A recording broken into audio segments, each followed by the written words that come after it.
السلام عليكم. أخيرا خلال الساعات القليلة القادمة سوف يعلن رسميا النادي الأهلي عن تعاقده مع مدرب أجنبي لقيادة الفريق في الفترة المقبلة. طبعا كلنا كنا بنسمع أن النادي الأهلي بيتفاوض مع بعض المدربين، ولكن المفاوضات كانت بتنتهي بالفشل، لأن بعض المدربين مش عايزين إن هم يخوضوا تجربة التدريب في أفريقيا أو في الشرق الأوسط.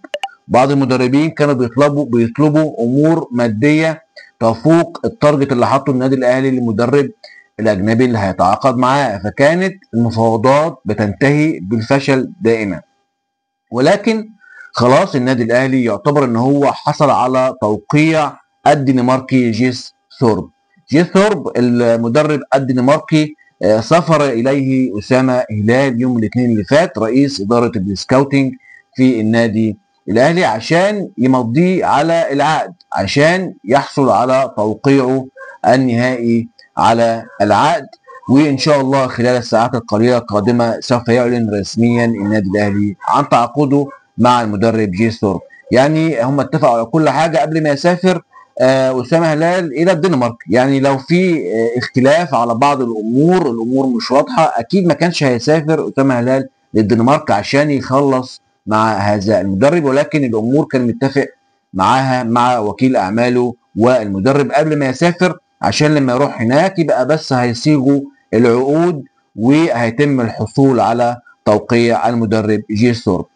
طيب بناء عليه بعد ما سافر اسامه هلال اجتمع الخطيب مع لجنه التخطيط وكابتن وليد صلاح الدين وكابتن محمد يوسف عشان يصيغوا العقد مع كابتن اسامه هلال من الدنمارك، ويحطوا الرتوش الاخيره وياخد رايهم في بعض الامور النهائيه قبل توقيع المدرب الدنماركي. طيب قبل كده كنا بنسمع ان النادي الاهلي بيفاوض بعض المدربين اللي دربوا فرق جامده زي بروسيا دورتموند، زي بنفيكا، مدربين تقال، ولكن طبعا كانت الامور الماديه كانت بتبقى اعلى. يعني كان بعض المدربين بيطلبوا 3.5 مليون يورو او 3.5 مليون دولار، او بعض المدربين كانت بتوصل ل 4 مليون دولار. وطبعا النادي الاهلي يعني كان التارجت بتاعه من 2.5 3 ماكسيمم للتعاقد مع المدرب الاجنبي.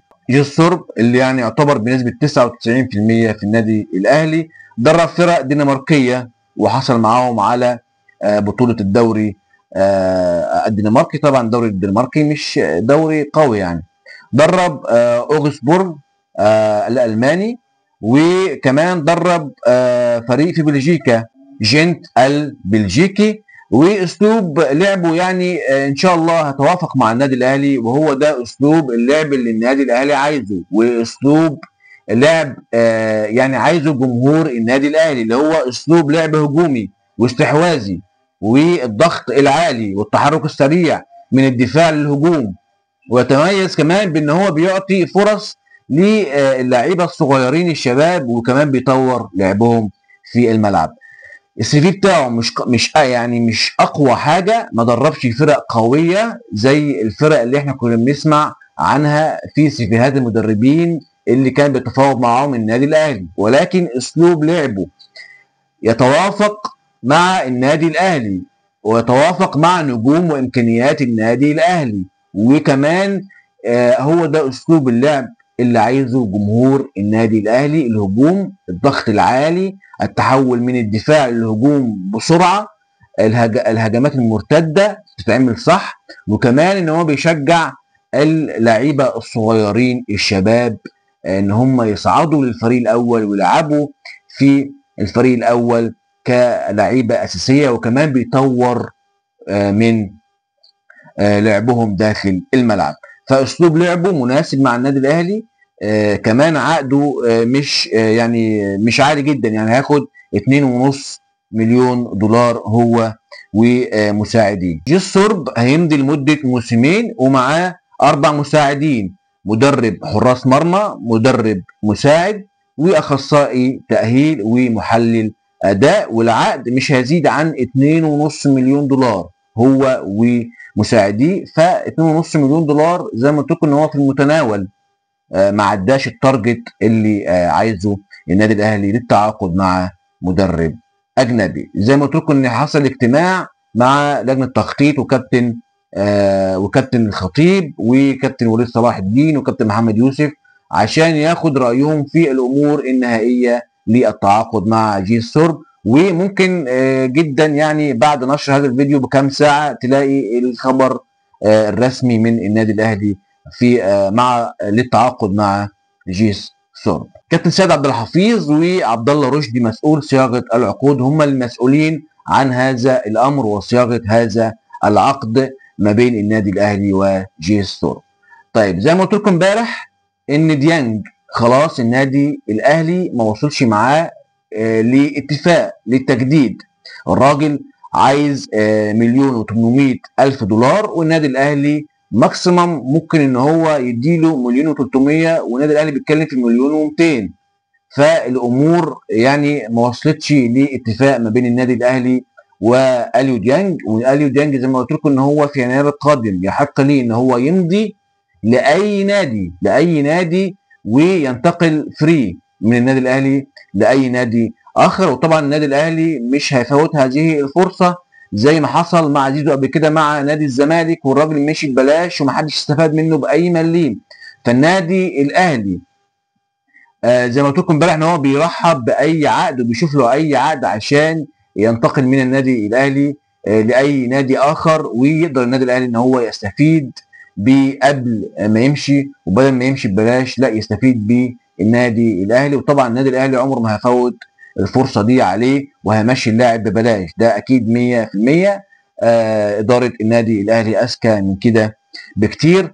فقلت لكم ان هو هيمشي خلال الانتقالات الشتويه او في يناير.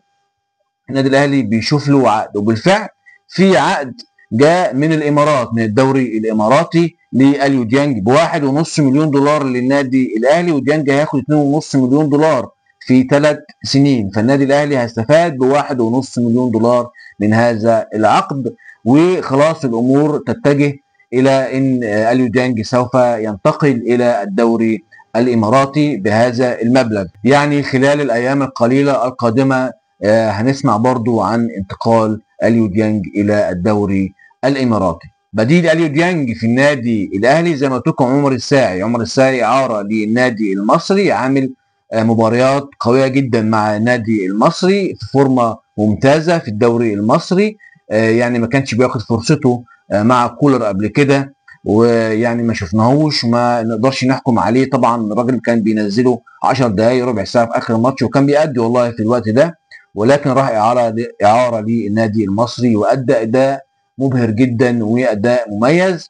فالنادي الاهلي بيتجه الى انه يرجع عمر الساعي تاني للنادي الاهلي، وبكده يقدر النادي الاهلي ان هو يستفيد بمكان اجنبي للمهاجم الاجنبي القادم ان شاء الله، اللي كده النادي الاهلي يعني في اتجاهه الى التعاقد مع مهاجم اجنبي بديل وسام ابو علي، طبعا بجانب محمد شريف وجراديشار. بس اصدقائي في النهايه ما تنسوش ان انتم تشتركوا في القناه وتفعلوا زر الجرس عشان يوصل لكم كل جديد. استنوني ان شاء الله في الحلقه القادمه باخبار هامه جدا. اشوفكم الفيديو القادم والسلام عليكم ورحمه الله.